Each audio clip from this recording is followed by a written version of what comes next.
भूल से भी कोई पापाचरण मत करो। ऐसा मत सोचो कि तुम्हें कोई देख नहीं रहा, वो सहस्त्र सहस्त्र नेत्रों से तुम्हें देख रहा है, क्योंकि तुम उसके लाड़िले हो। समझना, तुम भले उनको अपना लाड़िले नहीं मान रहे, लेकिन वो कह रहे हैं तुम मेरे अंश हो, मेरे बच्चा हो, सब मम प्रिय, सब मम उपजा, सर्वभूत हिते रताहा, सुहृदम सर्वभूतानाम। समस्त प्राणियों के सुहृद है प्रभु, बहुत प्यार करते हैं।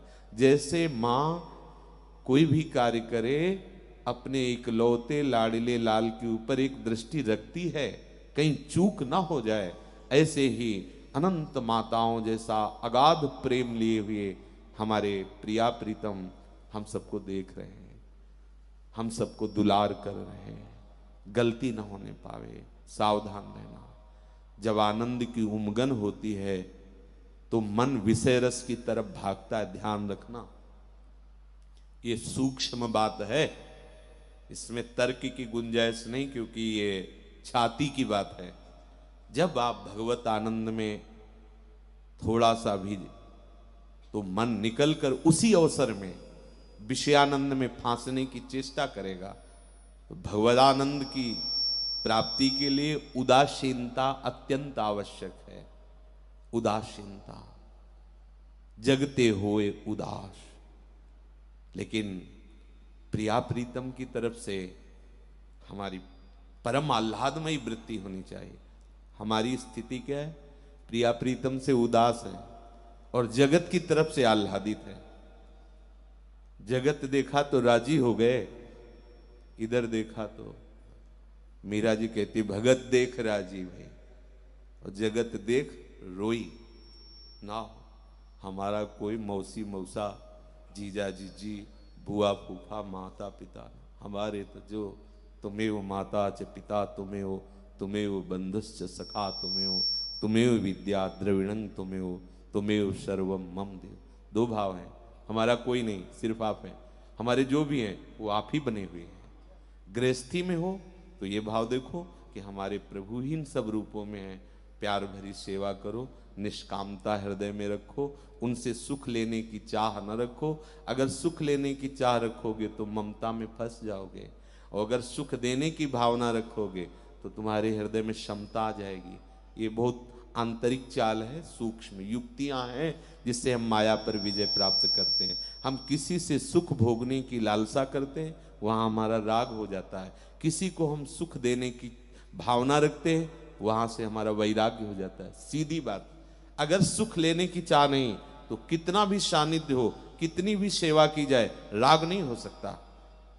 राग नहीं हो सकता किसी भी संसार के वस्तु, व्यक्ति, स्थान पर राग। और ये राग ना होना, यही हमारे जीवन की उपलब्धि है। सब राग में जीते हैं, तो भगवत शरणागत अनुराग में जीता है, प्रेम में जीता है। ये बहुत अलग बात है। इसलिए हृदय से स्वीकार करो, तुम्हारे जीवन का परम धन, परम सुख, परम लाभ ये गोरे चरणारविंद, ये सांवले चरणारविंद। मान लो, नहीं पछताओगे। ये जो नहीं मान रहे ना मनमानी, कुछ दिन का ऐसे पानी का बुलबुला कब फूट जाए, अंजुली में पानी भरो, कितना भी तुम संभाल के रखो निकल ही जाएगा। ऐसे ही तुम्हारी आयु, चाहे जितनी तुम स्वर्ण भस्म खाओ, चाहे जितने आयुर्वेदाचार्य को अपना निजी डॉक्टर बना लो, बचोगे नहीं, मरोगे। काल तुम्हें मारेगा। ऐसी जगह चलो जहां न मरना है, न जन्मना है, न दुख है, न सुख है। सुख भी नहीं, कौन? ये जो दुख देने वाला है, परमानंद, प्रेमानंद, सांद्रानंद घन प्रेम मूर्ति की प्रेम ही प्रेम, प्रेम ही प्रेम। आप समझ नहीं सकते कि श्री जी आपको कितना प्यार करती हैं और कितना प्यार करेंगी। आप समझ नहीं सकते, क्योंकि प्यार समुद्र है। जैसे एक मेढक कुएं में गिरा, तो कुएं में मेढक था, राधे राधे हुई।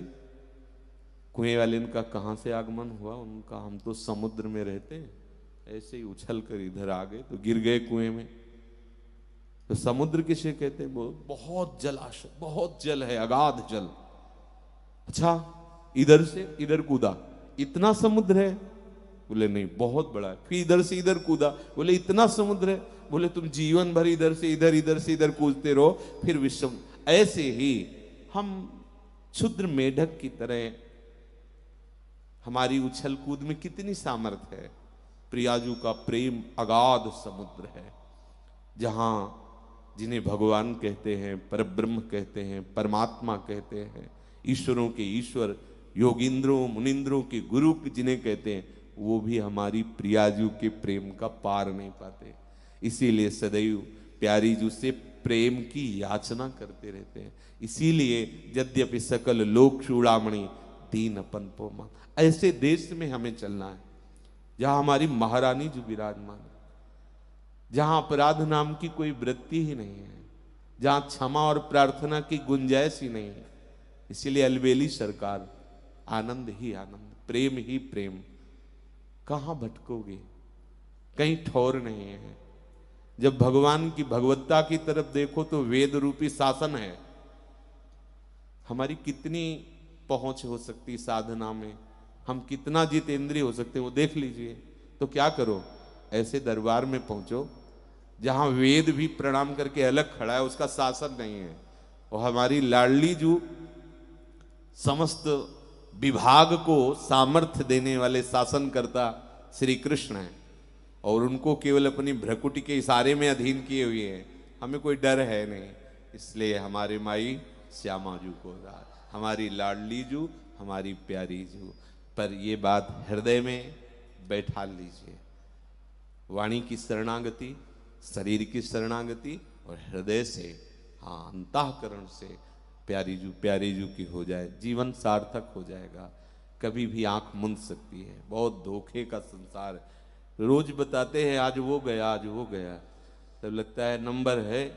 हम तो प्रायः कहते रहते हैं जैसे कसाई वाड़े में पशु बंधे, हरी हरी घास डाली जा रही, वो एक दूसरे से छीन कर खाने की चेष्टा करते हैं, और उनको लगता है बड़ी सुखद जगह में पंखा चल रहा है, हरी घास मिल रही, और नंबर लगा हुआ है। उनको नंबर का पता नहीं है, और वो खा रहे हैं। नंबर आया, काट के फेंक दिए गए। ठीक हमारी दशा है। विषय सामग्री काल भगवान बिखेरे हुए हैं, हमें लगता है हम बड़े सुखी हैं, और काल का ऐसा अवसर आया, वो कोई भी रूप धारण कर सकता है। वो दिल को फेल कर सकता है, कोरोना बन सकता है, वो कुछ भी बन सकता है। वो विविध, आज तक किसी ने नहीं कहा काल ने मार दिया, किसी ने नहीं कहा। वो ऐसा नाटकीय रूप धारण करता है, कोई उसे समझ ही नहीं पाता है। अगर काल की चाल से बचना है तो समुझ जे आए शरण ते डरत ना काल डर। कल किसी उपासक से कह रहे थे मरना है, तो उसने कहा कि आपके संग से ये बात हमारी मिट गई है। आप कितना भी कहें, मुझे बिल्कुल डर नहीं लगता। हमें लगता है कुछ बने या बिगड़े, लाडली जी तो मिलेंगी, आपने कहा है, अब मुझे चिंता क्या है। ये बात आप सोचो और दूसरों को समझाओ। हमें बहुत अच्छा लगा। उसने कहा हम सुन तो रहे आपकी बात, लेकिन इस बात का हमारे ऊपर कोई असर नहीं है, क्योंकि बात हमने स्वीकार कर ली है। हमारी लाडली, ठसक में रहो, चिंतन श्री जी का बनता रहे, जीवन की सार्थकता है।